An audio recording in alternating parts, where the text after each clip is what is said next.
Tungalay kong arana para sa dalagang walang kasing ganda. Ako, ang babaeng sinisita ng Manong si Crisostomo, diba? Siya rin ang aking kababata, ang aking tinatangi, at kami ay tunay na nag-iibigan.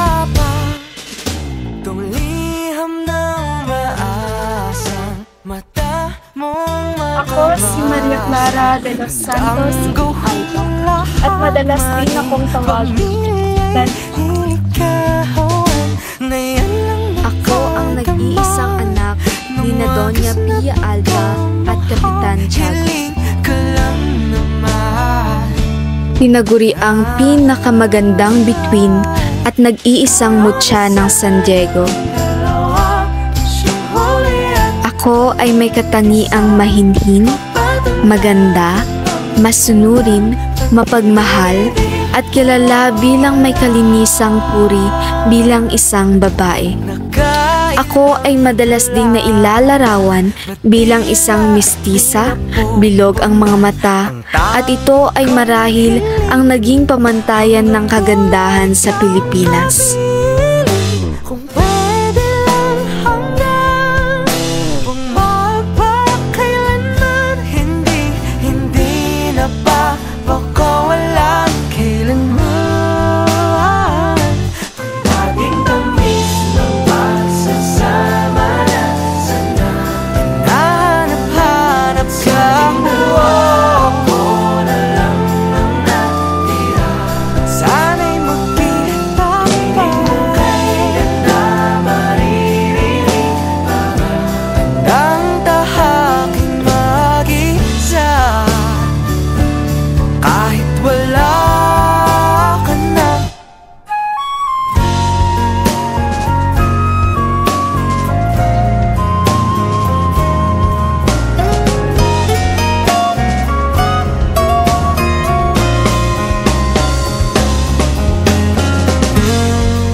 Nasaan ang aking kasiyahan? Dati-rati, parang bulaklak na sumisiboy, sa bukang liwayway ang aking mga pangarap. Si Crisostomo, ang aking tahanan, ang aking pag-asa sa kinabukasan. Ngunit ngayon, narito ako sa malamig at madilim na kumbento. Tila ba'y isang ibang kinulong sa hawla ng mga tradisyon at kasaysayan.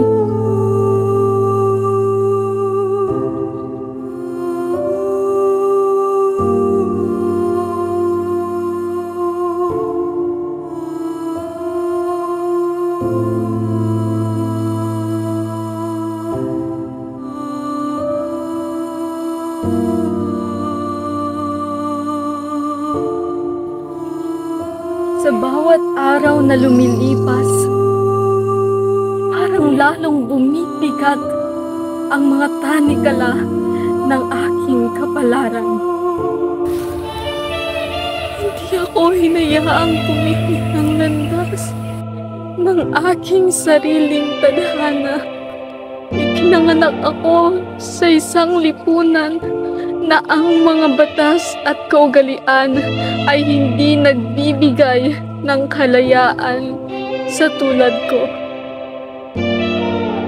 Ako ay naging simbolo ng kapangyarihan ng simbahan.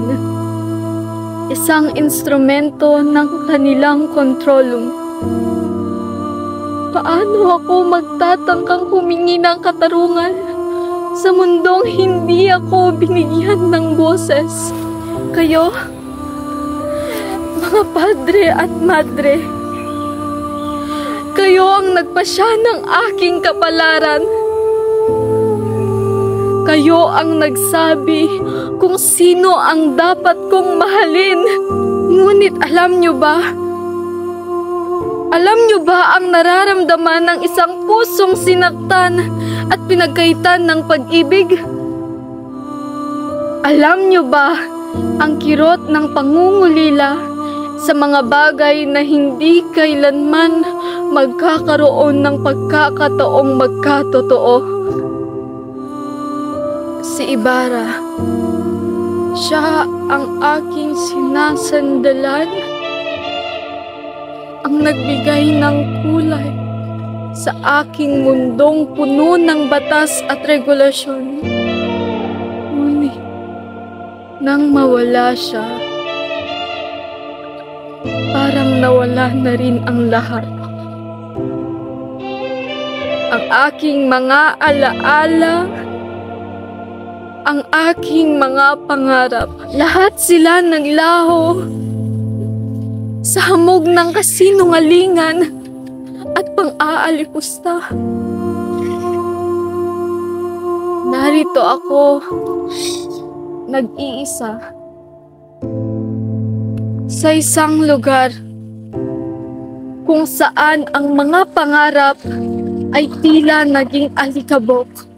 Ako, si Maria Clara de los Santos y Alba, at ang tanging panalangin ko ay ang magkaroon ng katarungan hindi lamang para sa akin, kundi para sa mga babaeng tulad ko na biktima ng isang lipunang nagkakait ng kalayaan.